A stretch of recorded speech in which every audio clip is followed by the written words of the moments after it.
aspect of our meet this morning. There's a couple of sort of specific to the sound recording thing, Alan, so I'll lead off with those just now, and then we'll move into more broader questions about RDA. I'll start with a comment from Will, who says, thanks, Alan. Cataloguing a sound recording like that is a scary prospect, let alone in front of 100 cataloguers. However, as I watch this, it all looks very familiar, and it's good to know that our current practice is going to be an evolution rather than a revolution, even if the model behind it has taken a quantum leap. Pam says, thank you very much for using a sound recording as an example. Do you know how the British Library's Sound and Vision Department record their metadata at the moment? And how well do you think it works in terms of discovery? Are there any plans to use MARC and RDA in the future? I do know how they do that, and I'll tell you. So they use something called SAMI MARC. So they do use MARC, but not as we know it. But I think it's quite instructive because they developed this themselves back in the 90s, and independently of FRBR, I should say. But what they came up with was something very similar to FRBR, because that lent itself to describing sound recordings. So they have a model which has work, recording, product, and item. Does that sound at all familiar? It does. And certainly when we were first starting to get to grips with the WEMI entities, I found musical examples one of the most helpful ways to explain to people, because of the expression of the work through performance. It was helpful to refer back to that. Yeah, so really what we're trying to do as part of the library's reimagination of how metadata is organized is align everything else with what the Sound Archive's been doing. Right. So do you think that they might move to using standard MARC, or there's no great pressure on them to do so? I'm thinking that we're in the process at the moment of moving their data from the existing ILS that is on into our Aleph ILS, but we're not going to change the encoding format. We're going to stick with SAMI MARC, although we may over time make some adjustments to how it's expressed, and it may make it easier in future for us to publish that data, because obviously at the moment, because nobody else uses SAMI MARC, they can't. But what we could start to do is perhaps publish all of it as CSV. Okay. One very more specific question to do with sound recordings: are we still allowed to use the abbreviations MIN and SEC? As far as I know, it's still in the toolkits. I'm fairly sure it'll form part of the community vocabularies, won't it? There's no reason for that to have changed. I don't think we can, I mean, I think the reason that abbreviations were removed, or some abbreviations were removed, was that they weren't familiar to people who were not cataloguers. But I think those ones, most people will work it out, especially if it's in the duration element. Yeah. Excuse me. Okay, moving away from sound recordings to more general questions now, but I think we're still on British Library.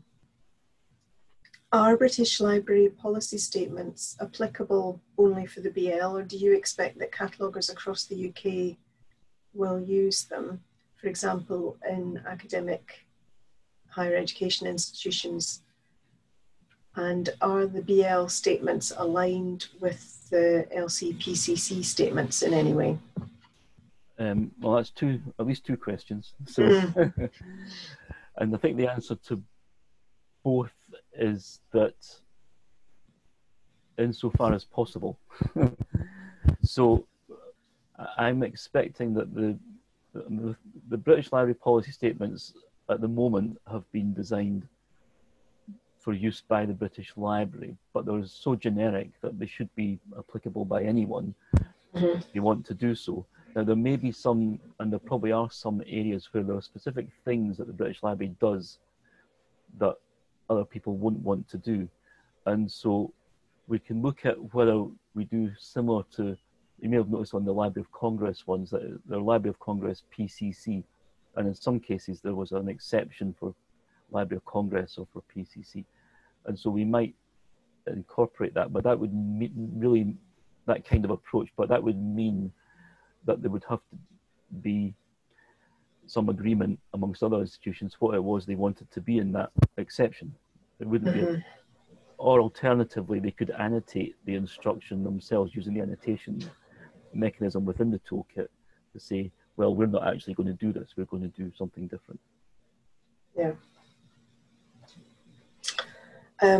Also, questions sorry, about... I don't think I answered the second part. Oh, yes, sorry. Will you...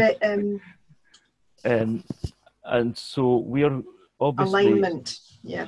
I mean, there will be general alignment, I imagine. I mean, we don't do things very differently at the moment.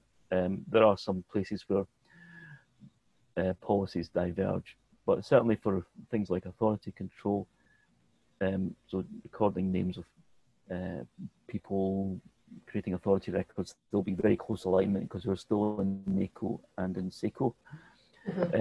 With regard to description, there will be areas where there is divergence, but they won't be a lot of those areas, I think. And I know that Thurston is, my colleague Thurston is certainly in conversation with Library of Congress about what they're doing, and we're going to be having a review, an opportunity to look at what they've been doing in a few weeks' time, I think.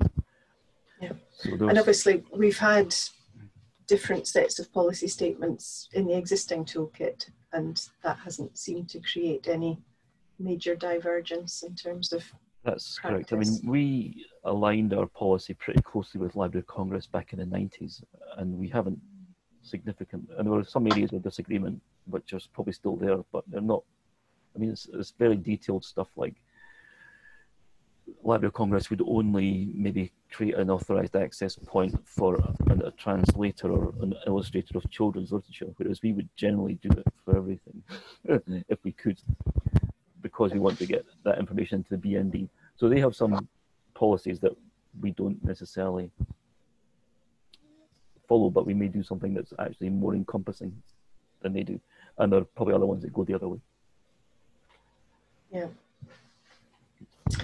I'm going to ask one of my own questions now, just to broaden it out a bit and include Gordon. What do you think is the trickiest aspect of the new RDA with respect to implementation?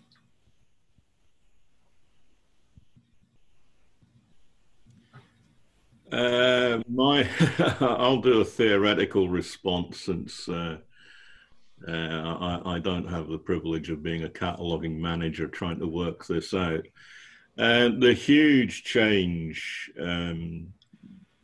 that people need to wrap their heads around, Alan's already pointed out, are in well-known areas. Aggregates and serials are significantly, the treatment of aggregates and serials is significantly different. This is because of the library reference model. I have to remind everybody that this was clearly signaled in the RDA toolkit about 7 years ago, that there were likely to be changes in these areas, and the library reference model then subsequently confirmed that. So I think the treatment of aggregates, you know, is difficult. As one of the developers of the LRM dryly says in French, he's French, everything is an aggregate, and it can be very difficult to, you know, to suspend all of the training and cultural orientation that Anglophone catalogers have had. So for me, the biggest barrier to implementation is conceptual. And at the other end, it is encoding formats. Mark really ought to be dead by now. It is extremely limiting. It can only handle less than 15% of what is in the toolkit. The rest of the toolkit is wide open to move beyond Mark. So I think from a practical point of view, that would be what I foresee as the biggest barrier to implementation. And from your perspective, Alan? Yeah, so I mean, there are different levels of implementation. So the level of implementation that we're talking about happening in the next couple of years is, for most of us, likely to be relatively modest, in the sense that we'll be trying to implement it in Mark in our existing systems until such time as there are more accommodating systems and formats available. Now, so in terms of that immediate challenge of implementation, the biggest challenge for me, in my perspective, is documentation. Mm-hmm. It's getting all these bits in place, and as you could see from the slides, actually presenting the different bits of information in a coherent way is actually difficult. I mean, just actually doing that PowerPoint and trying to get something that made some sense on a slide was probably the biggest challenge actually of the whole exercise. Mm-hmm. So the thing that keeps me awake at night, apart from the PowerPoint, is is the amount of documentation we've got to do. Yeah. Questions sort of surrounding that aspect from Will. Is there anywhere to look up the configuration needs for Mark 21? When are the Mark changes taking place, and do they have any sort of connection with the updated RDA release? And what can the BL share with regards Mark configuration? Yeah, so so obviously changes to Mark are published on a regular basis. So the whole development process is reasonably transparent. You can see the discussion papers, you can see the updated proposals, and then you can actually see the decisions that were taken. And all of that is on the Mark website under development, and it's organized by years. So all of that is out there. We're part of that process. The specific changes to RDA will be included in that process, and some of them are coming out in the release in December. The Library of Congress publishes these updates, I think 2 or 3 times a year, I can't remember exactly, but they publish updates at least twice a year, and that's a message goes out to the various listservs, particularly the Mark listserv. So and it'll be on the website as well.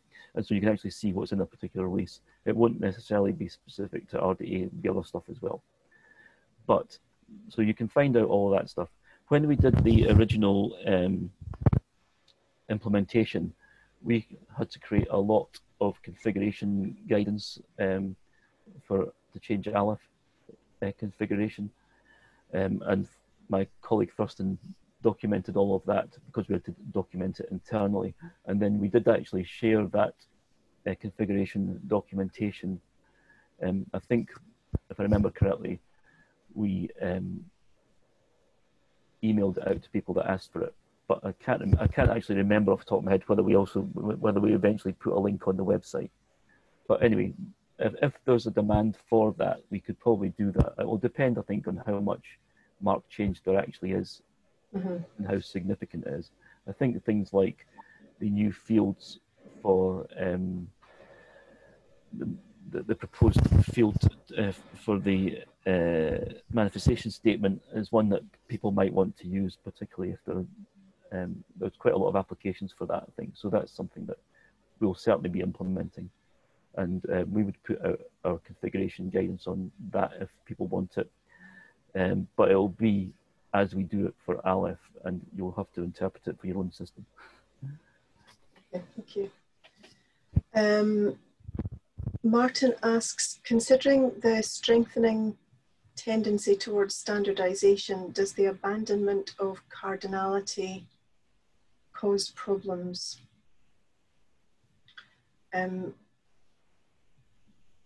since I suppose I might rephrase it as, does the moving away from having core elements that we've seen in the previous toolkit cause problems from your point of view? From my point of view, I'm not sure that it does. I mean, I think that we're moving into a more pluralistic way of describing information, and that's something that's another major influence on my work at the moment, is things like decolonizing the collection mean that we can't just describe things in one way. So why would we only want to have one title proper? Maybe there's more than one that would apply. So those, I think, are reasonable discussions to have. Yeah, I like that perspective on it. It's hard as cataloguers to keep reminding ourselves that there is no one answer, because a lot of our training does focus on having the right answer. I think that's, yeah, I mean, I think that's actually quite an interesting point, and I think we might have just touched on it yesterday, I just can't remember. But there's a way in which we were very constrained by the technologies available for recording information in the past. And so that drove us down this approach of limiting the number of elements and the number of times they could be recorded and the number of ways in which they could be expressed, because we had to have a certain number of, we can only afford to create a certain number of cards in a card file or a certain number of entries in the guard book. Most of those constraints, I mean, there's still obviously financial and time constraints on what people can do, but those limitations of technology are largely taken away by encoding all of this information that is linked data, for example. Yeah, and as we progress, I think we're all getting better at holding those new concepts in our mind and taking off some of the straitjackets that we've been used to. Trying to find another question. I've been bouncing around in the chat trying to get the right question, so I'm causing myself problems in terms of choosing the next one. How does the new RDA provide for cataloguing early printed material? That's a question from Andrew. The old RDA provides instructions for cataloguing early printed resources, and those instructions have been carried over where appropriate and where they don't conflict with the library reference model into the new RDA.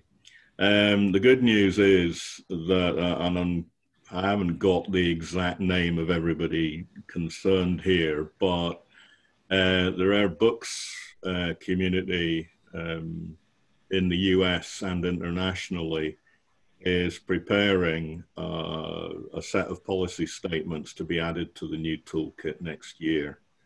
So they will specifically address policy statements for the cataloguing of rare materials. And I believe this may be a complete review of DCRM2 that is underway in the light of the LRM and RDA. And the last meeting we have regular meetings with Thurston and other policy statement writers. And I'm pretty certain that they said that they were making good progress and were on track for something for next year. I should add that there's also a similar initiative going on with the Music Libraries Association, and we should expect to find policy statements for the cataloguing of music materials appearing in the toolkit next year as well. That will provoke much excitement, I'm sure. Okay, has the British Library reached any decisions about how to relate aggregate manifestations such as compilations to their aggregators / editors in a MARC context? Sorry, that's from Bernadette, who's also asking what the current plans are for using the relationship elements, formerly designators, which I think your slide kind of helped us answer already. You're sticking to the those terms in Mark, but using Well, the query? I mean, nothing at the moment is set in stone, but it would require quite a lot of effort to change our existing relationship designators, because we've got thousands and thousands of them. Yeah, but as an English human readable label, they work well. So. They work fine as a label, and the new relationship designators don't always work as well as labels, but they're obviously less semantically precise. So what we're, and this was actually based on a suggestion from Gordon, I think, originally, we're going to record the query in the $4, so that we actually got that information and can eventually turn that into a URL, a URI rather, if we need to. And what we're looking at is that would be within our own workflows. We can create a macro. We've looked at this and it looks to be practical. We haven't actually tested it yet, but it looks to be practical to create a macro that would actually put that in. We just create a mapping table effectively and put the macro in at the same time that we insert the relationship designator. So we could make that mapping available, I guess, if people want it. It doesn't exist yet, only in draft at any rate, but we can make it available when it's finalized. We won't be doing it for every relationship designator, because we don't use every relationship designator. But we'll be using it. We'll be doing it for the ones that we use and the ones that we use most frequently, I imagine. On Bernadette's other question, was how to relate aggregate compilations to their aggregators. I'm probably not going to answer that today because it would probably take too long, and I'm still thinking about it anyway. So. Okay. A question for Gordon from Jeannie Louis. As you've said, Mark 21 only uses 15% of the new RDA. Do you think that Bibframe can take full advantage of the new RDA? That's a difficult question to answer. There are several different flavors of Bibframe, which are not all necessarily compatible with one another. In theory, because Bibframe is a linked data implementation, and as we know, RDA is optimized for such applications, then in theory, the answer should be that Bibframe should be able to handle anything, and that is in fact one of its stated goals. But the project appears to be way behind its initial schedule. So it's extremely difficult to say at this stage. What I can say is that the next set of mappings that we're interested in developing for the toolkit is to one of the flavors of Bibframe, possibly Bibframe 2.0. And we have started some preliminary discussion with some of the people in the linked data for production project, which is looking at the development of Bibframe, to see if we can develop such mappings next year and publish them in the toolkit. But that's as far as we've got with Bibframe. Thank you. I could actually add just briefly to that.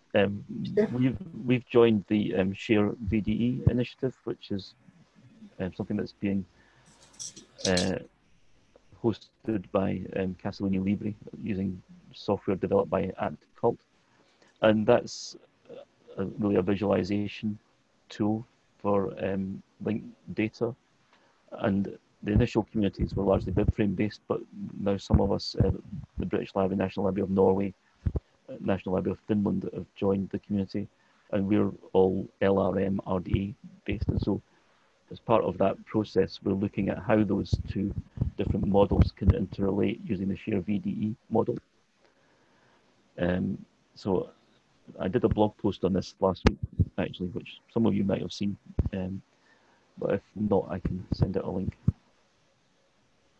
That sounds very interesting. Thank you. And back to more specific question again. Philip asks, how would the relationship of the sound recording manifestation to the broader Malinowski collection be described? He's interested in the structure of that. Yeah, I've been thinking about that myself, and I think it depends on whether we regard a collection as a work in its own right, or whether we regard a collection as an RDA entity, so something in the world, but sorry, as a non-RDA entity, something that's out there in the world that we simply refer to. And I don't actually know the answer to that at the moment, but maybe Gordon can help me. Yeah. So we need to distinguish a collection from an aggregate. That's the first thing I would say. Collections, and we have not modeled collections in RDA yet. They're not modeled in the LRM. However, we do have a lot of research and practical implementation of collection level description models that dates back to the 1980s, specifically developed by the Joint Information Systems Committee in Yukon by Michael Heaney. So the Malinowski collection is a weird one because it's not published. And generally speaking, RDA covers what you might call published aggregates at the moment. So you could conceive of the Malinowski collection as being an aggregate. In this case, it would be an aggregate of aggregates, because as we've seen, at least one of the manifestations in that collection is itself an aggregate.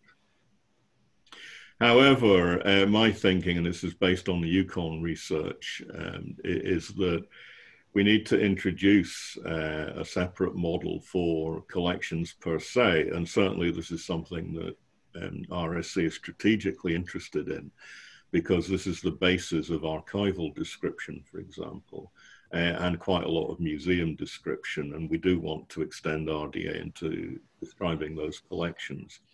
So a collection in that sense tends to be a collection of items and not of expressions in a manifestation.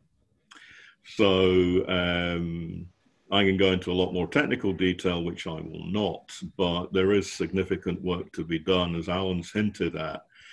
Almost certainly a new entity may be required coming out of this. And adding a new entity to RDA is an expensive business. And so we have to think carefully about this. But obviously, this is something that we would be seeking to develop, particularly with those other cultural heritage communities in due course. Yeah, I mean, I have thought about this, and essentially what Gordon has said is roughly the conclusion that I reached, that I didn't really want to do it as an aggregate, because the definition of an aggregate is very precise in RDA, and I didn't want to muddy the waters there. And I think there are ways in which we can certainly relate a collection of aggregates. If we give them a name, we can make an added entry to them. There's no problem doing that. So that's what effectively I would be doing. Yeah. Okay. And eventually an entity will come along and we'll have a name for it. Yeah, groupings that, or sort of subgroups develop that start to look as though they need their own thoughts. Yeah, because we're thinking about this in terms of our own internal models of how we're planning to model metadata, and we need to have a model that encompasses collections, because we do lots of archival stuff. Yeah. And so we were thinking about this.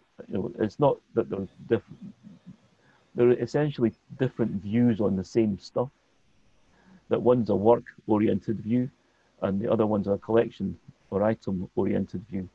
And so that's how I've been thinking about it from our internal perspective. Yeah. We may get away with categorizing something we could call a collection work. That would be the alternative, to avoid bringing in a new entity. But again, that's as far as my thinking's going with this. That you know, if we can use the WEMI stack to describe a collection, then that is what we should strive to do. The trouble is that we don't have specific relationships within the WEMI stack, what you might call primary relationships, that are sufficient to distinguish a collection of items from an aggregate of expressions in a manifestation, is what I'm saying. So it sounds as though Alan and I are thinking very similar, but this is deep research at this stage, way from actually producing instructions or policy statements, for that matter. Yes. We've come to the end of our allotted time for this Q&A panel, and I haven't got lots of different stuff coming in. A plea from Anastasia: could you please share an example, or more than one, that illustrates the need for the WEMLOC for diachronic works? That might be one for the training plan for UK Core, to make sure we include something on those sooner rather than later.